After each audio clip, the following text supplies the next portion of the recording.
In another act of international criminality, Israel has assassinated the prime minister of the Houthis of Yemen. In addition to the prime minister, they assassinated the minister of social affairs, minister of agriculture, the minister of economy, of justice, of information, of education, of foreign affairs, of interior, and the commander of military affairs. Basically, Yemen's entire political administration. And by the standards of international law, none of those individuals are legitimate military targets. Now, these assassinations were clearly carried out because the Houthis have been doing such a great job punishing Israel and following international law by protecting the Red Sea because of Israel's genocide in Gaza. So this, of course, was an attempt to destabilize that effort. But I don't really give a damn what the motivations were because one, Yemen was in the right, but two, in no world could a country get away with assassinating an entire cabinet of Western politicians,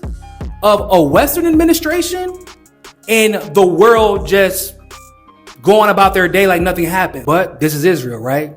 So if they call you a legitimate target, then you're a legitimate target and there's nothing that no one can do about it. What's wild is that Netanyahu literally went on Patrick Bet-David's podcast not even a week ago and was claiming that Iran was threatening the president of the United States and trying to use that as a justification for its aggression against Iran. Like there's some irrational, unstable country that goes around assassinating leaders of countries for no reason. Iran tried to murder President Trump not once, but twice. And then turns around and assassinates the prime minister of Yemen. Every accusation is a confession. And now, as a result of Israel's actions, the Yemeni people stormed the UN's buildings and have taken 11 UN personnel. And the UN has the audacity to complain when Yemen is rightfully pissed and the Yemeni people are rightfully pissed because Israel just assassinated their leaders and all you did was wag your finger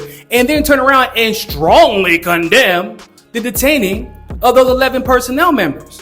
Well, maybe if you started treating Israel like you would treat any other Arab nation in this situation, if they decide to assassinate an entire administration, then this type of shit wouldn't happen to your personnel. I mean, y'all literally let Israel assassinate members of the UN, people working on behalf of the United Nations in Israel who were killed by Israelis, and y'all did nothing about it. So, in my opinion, the Yemeni people are trying to give y'all some incentive. And of course, as usual, Netanyahu and Israel are trying to play victim, saying that the Houthis are just attacking their commercial liners in the Red Sea for no reason at all. Leaving out the part where the Houthis have made it perfectly clear and have demonstrated that they are merely following international law because Israel continues to break international law by continuing the genocide and basically no one is doing anything about it. And they just assassinated multiple political leaders that were not military targets.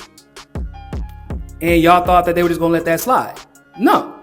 The Houthis don't seem the kind of people that just let shit slide, obviously. So the UN, if you want your people back, maybe you should hold Israel accountable.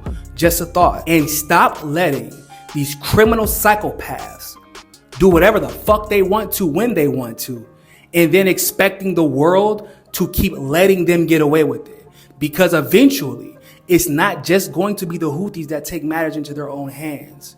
And we're seeing this more and more, whether it be with the Houthis taking over the Red Sea or Iran threatening to build a nuclear weapon and removing themselves from the nuclear non-proliferation treaty because y'all don't want to hold Israel accountable. There's a reckoning coming, and it's really up to the international community as to whether or not they want to prevent it.